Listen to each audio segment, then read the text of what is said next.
The tragedy of Nigeria began in 1986 when we did the structural adjustment program. When we were persuaded to devalue our currency every week for 32 years. When I went to school, and many of you are here, the Naira was $1.50. The Naira was almost £1 sterling. They came here, persuaded some brilliant men from Harvard and the World Bank that weekly devaluation was wonderful. 32 years of devaluing your currency until we hit 527.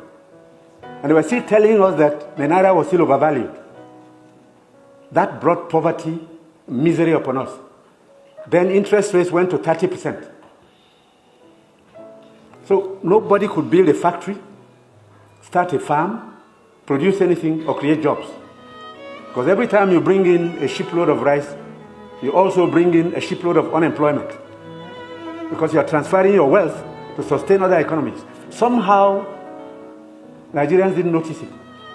So we became a nation of importers. Toothpicks. Each year it cost us $18 million.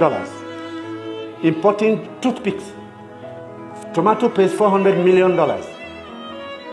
So you talked about tomatoes now. One basket in town now is less than 2,000 naira.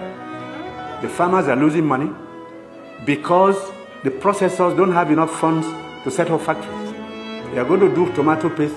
It's food-grade stainless steel.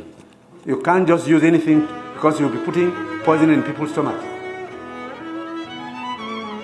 2 factories have started off. I believe by the middle of next year, we can comfortably tell importers of tomato paste to stop. But when you do, you make enemies.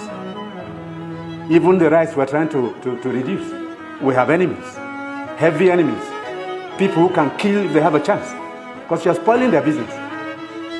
And let nobody take it lightly. These guys have seized this country's economy, they've taken us hostage, and they have no intention of giving up. Because this is a huge market, a very sweet market, and they have taken control.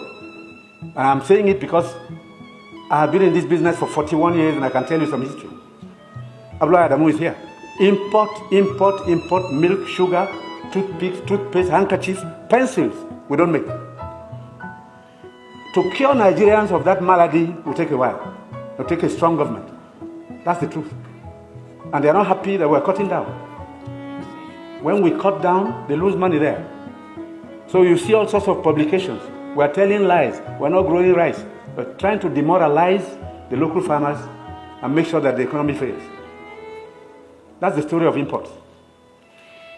Now, I read a story recently in the newspapers. The French ambassador, the champagne ambassador in Nigeria, gave an article to The Guardian. He said Nigerians love life. We're the biggest consumers of champagne on planet Earth, more than the French who make it. There are parties you attend in some places where they only drink champagne. Of course, the individual is free to spend his money, but his money comes from Nigeria's commonwealth. So on imports, it will take a while for us to get used to local goods and accept that we should consume what we produce and produce what we want to consume.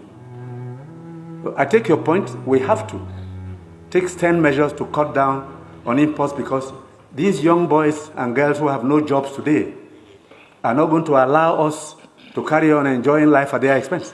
They need jobs. They need jobs. They are children. They've graduated, they've come back home to begin a second childhood because there's no factory to employ them. And the ministries can't take any more.